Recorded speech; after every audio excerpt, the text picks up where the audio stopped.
அகிலம் மீடியா நேயர்களுக்கு வணக்கம். ஊழல் வழக்கில் வாய்தா கேட்ட நெதன்யாகு விசாரணைக்கு ஆஜராக நீதிமன்றம் உத்தரவு. கைது செய்யப்படுவாரா? ஊழல் முறைகேடு மோசடி என 3 வழக்குகள் இஸ்ரேல் பிரதமர் பெஞ்சமின் நெதன்யாகுவுக்கு நெருக்கடியாக இருக்கிறது.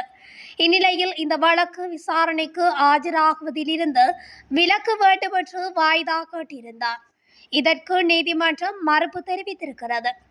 உடனடியாக விசாரணைக்கு ஆஜராக வேண்டும் என்று உத்தரவிட்டிருக்கிறது. வழக்கு விசாரணையின் போது நீதிமன்றத்தில் ஆஜராகியிருந்த நெதன்யாகுவின் வழக்கறிஞர் ஈரானுடனான போர் காரணமாக அடுத்த 2 வாரங்களுக்கு வழக்கு விசாரணையில் இருந்து ஆஜராக எனது கட்சிக்காரருக்கு விலக்கு அளிக்க வேண்டும், ஏனெனில் அவர் பாதுகாப்பு விவகாரங்களில் கவனம் செலுத்தி வருகின்றார் என்று கேட்டுக்கொண்டார். ஆனால் டெல்லவிவ் நீதிமன்றம் விசாரணை ரத்து செய்வதற்கோ தாமதப்படுத்துவதற்கோ இந்த கோரிக்கைகள் ஏற்புடையதாக தெரியவில்லை. அவரை நேரில் ஆஜராக சொல்லுங்கள் என்று கடுமையாக கூறிவிட்டது. ஈரானுடன் போர் காசாவில் தாக்குதல் என்று 24 மணி நேரமும் சண்டை களத்திலேயே காலத்தை கழித்துக் கொண்டிருக்கும் நெதன்யாகுவுக்கு இது சோதனை காலமன்றி சொல்லலாம். ஆஸ்திரேலியாவின் மிக பெரும் பணக்காரர் ஜேம்ஸ் பெக்கர், ஹாலிவுட் திரைப்பட தயாரிப்பாளர் அர்னான் வில்சன் ஆகியோருடன் நெதன்யாகுவுக்கு 2011 தொடக்கம் 2016 காலத்தில் பழக்கம் ஏற்பட்டிருக்கிறது. அப்போது நெதன்யாகு பிரதமராகத்தான் இருந்தார். இவர் தனது பதவியை பயன்படுத்தி மேற்குறிப்பிட்ட பெரிய மனுஷர்களுக்கு சேவகம் செய்திருக்கிறார். அமெரிக்கா விசா, நிதி சலுகைகள் என இந்த சேவக பட்டியல் நீண்டு கொண்டே போகிறது.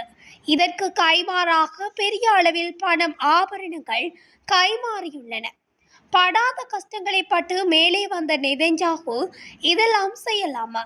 எனவே அவர் மீது கேஸ் 1000 என்கின்ற பெயரில் வழக்கு பதிவு செய்யப்பட்டிருக்கிறது. சரி, இதோடு விட்டாரா? கிடையாது. இஸ்ரேலிய ஊடகங்கள் தன்னை பற்றியும் தன் ஆட்சியை பற்றியும் ஆகா ஓஹோ என எழுத வேண்டும் என்று கேட்டுக்கொண்டார். பிரதமர் கேட்டால் ஊடகங்கள் மறுக்குமா? எல்லா ஊடகங்களும் அதை செய்தன. ஆனால் ஓரிரு ஊடகங்கள் அதை செய்ய மறுத்தன. உடனே கண் சிவந்த நெதன்யாகு தனக்கு ஆதரவான ஊடகத்துக்கு சலுகைகளை கொடுத்து எதிரான ஊடகத்தை முடக்கினார். இதற்காக இவர் மீது கேஸ் 2000 என்கின்ற பெயரில் வழக்கு பதிவு செய்யப்பட்டிருக்கிறது. அதே போல நெதன்யாகு தொலைத்தொடர்பு துறை அமைச்சராக இருந்த காலத்தில் இஸ்ரேலிய தொலைத்தொடர்பு நிறுவனத்திற்கு சலுகைகளை வாரி இறைத்துள்ளார்.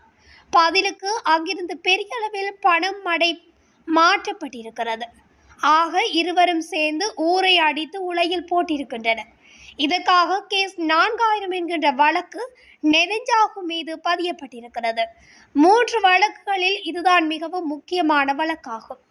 இந்த வழக்குகளின் விசாரணை தொடங்கிய அதே நேரத்தில் தான் பாலஸ்தீனம் மீது தாக்குதல் தொடங்கியது. போரை காரணம் காட்டி வாய்தா வாங்கி தள்ளியிருந்தார் நெதன்யாகு. ஆனால் இனி வாய்தா கிடையாது என்று வழக்குகளை விசாரிக்கும் நீதிமன்றம் கடுமையாக சொல்லிவிட்டது. இப்போது தெரிகிறதா போர் எதற்காக என்று? நீதிமன்றத்தின் உத்தரவால் நெதன்யாகுவுக்கு இது சோதனை காலமாக மாறியிருக்கிறது.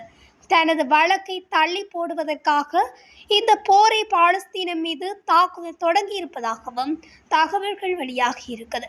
இஸ்ரேல் ஈவிரக்கமின்றி காசா பகுதியில் நடத்திய தாக்குதல்களில் 56,000க்கும் மேற்பட்ட பாலஸ்தீனர்கள் உயிரிழந்துள்ளதும் குறிப்பிடத்தக்கது.